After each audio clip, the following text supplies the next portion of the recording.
ETF index mutual funds నేర్చుకుని stock మార్కెట్లో రాణించాలనుకుంటున్నారా? వెంటనే ఈ నెంబర్కి కాల్ చేయండి.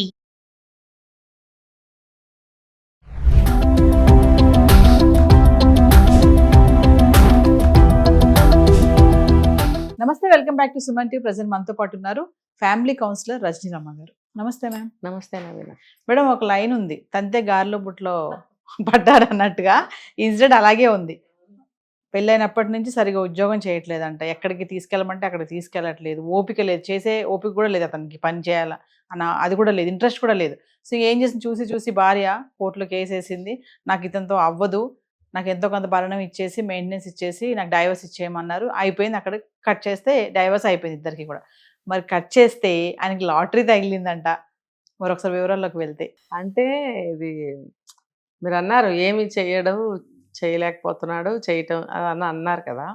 కొంతమంది అంటే ఇందులో రెండు రకాలు ఉన్నాయి. మీరు చెప్పింది ఒక రకం, ఎందులోనూ సెట్ అవ్వరు, చేయలేరు, చేయబుద్ధి కాదు, సోమర్తనం, ఒళ్ళు బద్ధకం, టాలెంట్ లేకపోవడము, అబ్బా ఎవడెళ్తాడులే అని ఇవన్నీ ఉన్నది ఒక లక్షణం. అయితే రెండోది ఏంటంటే వాళ్ళకి ఒకళ్ళ కింద పనిచేయడం అనేది ఇష్టం ఉండదు, అక్కడ మాటలు పడటం ఇష్టం ఉండదు, ప్రతిదానికి నన్నే అన్నారు, నేను ఎందుకు లొంగుండాలి, నేను వర్క్ చేస్తున్నాను కదా, ఎందుకు నా మీద అంత అనిగా పెట్టారు, ఇలాంటి భావాలకు లోనవుతారు.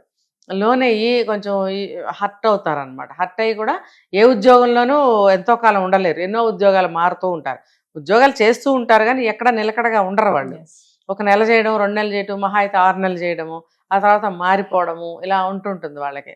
సో వాళ్ళతోటి ఉండే లైఫ్ పార్ట్నర్స్ పిల్లలు ఎవరైతే ఉన్నారో వాళ్ళు ఇబ్బందులు పడుతూ ఉంటారు. ఫర్ ఎగ్జాంపుల్ తను జాబ్ చేయటం లేదనుకోండి వైఫ్, ఇంకా కష్టాలు. ఇది ఎక్కడో వేరే దేశంలో జరిగిందని కాదు, మనకు కూడా ఉన్నాయి ఇక్కడ. ఇక్కడ పిల్లలు ఇబ్బంది పడతారు, వాళ్ళకి ఎడ్యుకేషన్కి కానీ ఇంట్లోకి కానీ డబ్బులు కావాలి. ఇప్పుడు భార్య జాబ్ చేస్తుంది సరిపోకపోవచ్చు, ఇప్పుడు ఈ రోజుల్లో ఇద్దరు సంపాదిస్తే కూడా సరిపోని రోజులు, ఆ ఖర్చులు అలా ఉన్నాయి, స్కూల్ ఫీజులు కానీ బట్టలు కానీ ఏదైనా. మరి అలాంటప్పుడు తను ఒక్కటే సంపాదిస్తుంది అని అంటే కష్టమే కదా. మరి వాళ్ళ మధ్యన ఎన్నో వాగ్వివాదాలు జరుగుతూనే ఉంటుంటాయి. కొంతమందిని నిజంగా చూస్తూ ఉంటాం మేడం, ప్రెసెంట్ కూడా ఉన్నారు కొంతమంది ఇంట్లో భర్తలు ఏ పని చెయ్యరు. మీరు అన్నారు చూసారా, సోమరిపోతులు అని చెప్పేసి, అలా చూస్తే వాళ్ళని అనిపిస్తుంది ఎట్లా వీళ్ళు ఇలా ఉండగలుగుతున్నారు. మరి కుటుంబ భారము, పోషణ, పిల్లలు, ఇంటి బాధ్యత ఏమీ ఉండదా వాళ్ళకి? అది పెంపకాలు కొన్ని ఉంటాయండి. మగపిల్లాడు మగమహారాజు, వంశోద్ధారకుడు, వీడు అది అది ఇది అని చెప్పి వాడిని ఆకాశానికి ఎత్తుతూ పెంచుతారు. నిన్నే చూసా ఒక సీను, వాడు ఎంత ఉన్నాడు, కొరకరాని కొయ్యిలాగా సీరియస్గా మొహం పెట్టి, అలిగిన ఫేస్ పెట్టి, 2 కన్నీటి బొట్లు ఇక్కడ ఆపుకుని ఉమ్మని చూస్తున్నాడు వాళ్ళ అమ్మవైపు వాళ్ళ నాన్న. ఇంకా చిన్న పాప ఉంది, ఆ పిల్ల బాగానే అందరితో కలుస్తుంది, ఆడుకుంటుంది. వీడు మాత్రం భీష్మించుకుని అలాగే 2 కాళ్ళు ఎడంగా పెట్టి ఉంచునే ఉన్నాడు. అక్కడ ఎత్తుకొచ్చి అక్కడ అందరిలో మిక్స్ చేసి ఆటాడించి పాటాడించి చేస్తుంటే కూడా వాడు జర్రని జారిపోయి దిగి పరిగెత్తుకెళ్ళిపోతున్నాడు. వాడికి నచ్చట్లేదు. ఏంటి నేను అడిగాను, బాగా గారాబం అంటే బాగా అండే, గొప్ప ఏమన్నా బాగా అండే అని చెప్పడం గొప్ప, ఎందుకు అలా చేస్తున్నారు, దాని రిజల్ట్ మీరు ఇప్పుడే చూసుకుంటున్నారు కదా, వాటికి 5 ఏళ్ళు, మరి ఇంకో 15 ఏళ్ళు 20 ఏళ్ళు లేక చాలా కష్టమైపోతుంది, మీకు ఆపేయండి ఇక్కడతో అని చెప్పేశాను. చెప్తాను నేను ఎక్కడైనా సరే. వాళ్ళు మేల్కొని సరి చేసుకున్నారా సరి, 5 ఏళ్ల వరకు వాళ్ళకేం తెలియదు, అక్కడి నుంచి అన్నీ తెలుస్తాయి. స్ట్రిక్ట్ చేయాలి, చేయలేదు అంటే వీళ్ళకి శాపం, రేపు వాడికి శాపం. ఈ పెంపకాలు వీళ్ళు పెరిగి అలా తయారవుతారు. ఎంతకాలమైనా ఏ పని అబ్బాయి చేయలేడు, వంశోద్ధారకుడు, 4 తరాల తర్వాత వీడు ఒక్కడే ఓడబొడిచాడు, మరి వీడికే అంత వీడిదే అంత అని మాట్లాడుతుంటే వాడు ఉబ్బిపోతుంటాడు అనమాట.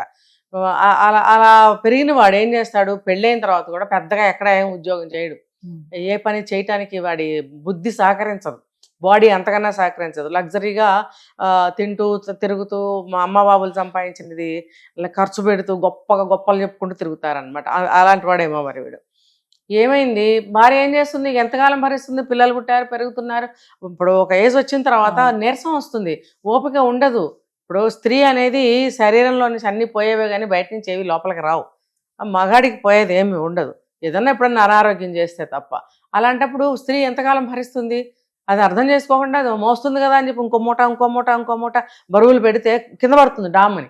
ఇప్పుడు ఆ అమ్మాయి కూడా సహనం హద్దులు దాటింది, ఏం చేసింది, డివోర్స్ తీసేసుకుంది. చాలా ఈజీ కదా, తీసేసుకుంటే ఇంకా నాకు భరణం చాలు, నేను ఎలాగోలా బతుకుతాను పిల్లలతో అని అంటే తన రైట్ కాబట్టి అడిగింది. సరే వీడేదో కొంత ఇస్తున్నాడు, వేరే ఉండిపోయింది. ఈ లోపల వీడు అప్పుడైనా సరే బుద్ధి తెచ్చుకుని మరి ఏమన్నా మంచి జాబ్లో చేరి ఏమన్నా స్కిల్స్ పెంచుకుని ముందుకు వెళ్ళాడా అంటే లేదు. ఇప్పుడు మీరు అన్నారు తంతే గారెల గంపలో కాదు బూరెల గంపలో పడ్డా, బూరెల బుట్టలో. ఇక్కడదంతే అక్కడ బూరెల బుట్ట ఉందంట, అందులో పడ్డాడంటే వెళ్ళి. తీపి కదా మరి, గారెలు అయితే కొంచెం మండుతాయి. సో వాడికి అలా ఎక్కడో ఏదో షాప్లో పర్చేజింగ్ చేస్తున్నప్పుడు ఒక లాటరీ టికెట్ ఎవడో ఇస్తారు కదా కొనమని తీసుకుని అక్కడ కౌంటర్లోనే వదిలేసి వచ్చాడంట.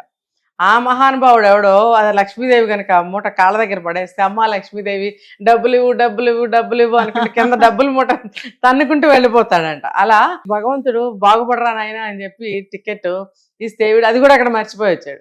సరే అక్కడికి లక్ష్మీదేవి ఏం చేసింది పాపం, ఇంకొక అతని ద్వారా ఆ టికెట్ని దొరికితే ఆ షాప్ యజమానికి ఇచ్చి వెళ్ళిపోయాడు పాపం.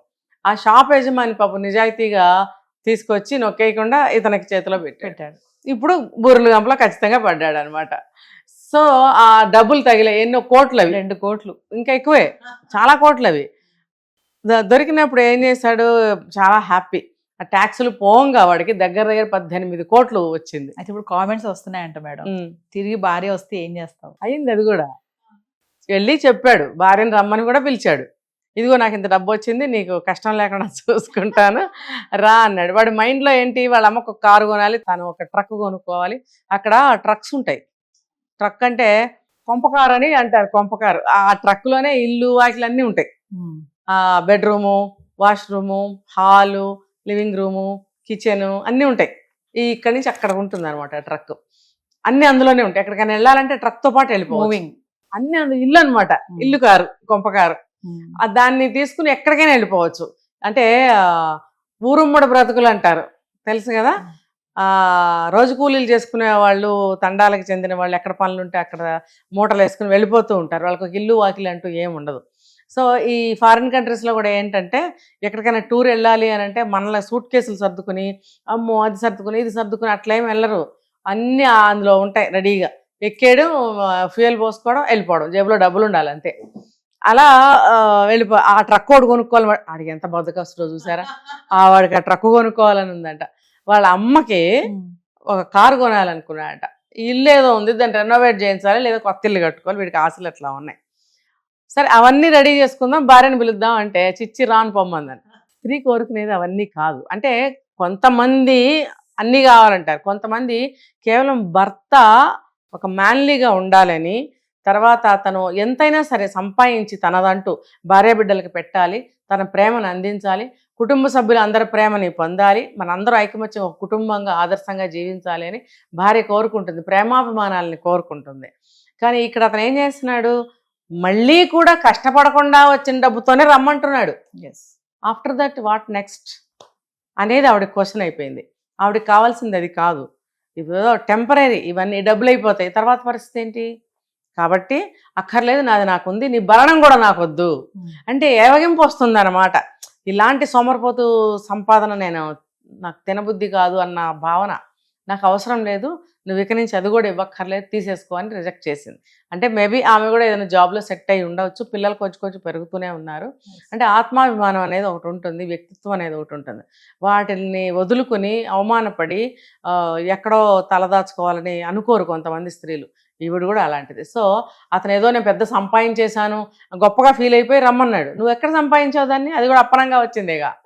సో అలాంటి సంపాదనని ఇష్టపడరు చాలామంది స్త్రీలు. కేవలం భర్త బాధ్యతని, భర్త ఒక మగవాడిగా సంపాదించి భార్య బిడ్డల్ని ఆ ప్రేమగా చూసుకోవాలి, బాధ్యత వహించాలని కోరుకుంటారనేది చాలామంది మగవాళ్ళకి తెలియదు. ఇప్పుడు ఈ సంఘటన ద్వారా తెలుసుకోవాలి. ఏమ్మా అన్ని కోట్లు వచ్చినాయి, ఏమన్నా ఇదా నీకు వచ్చి అనుభవించక అని అంటారు. ఖచ్చితంగా అలా ఒప్పుకోరు చాలామంది. నాకు కావాల్సిన డబ్బు కాదు ఇది అని అంటారు అనమాట. Thank you ma'am.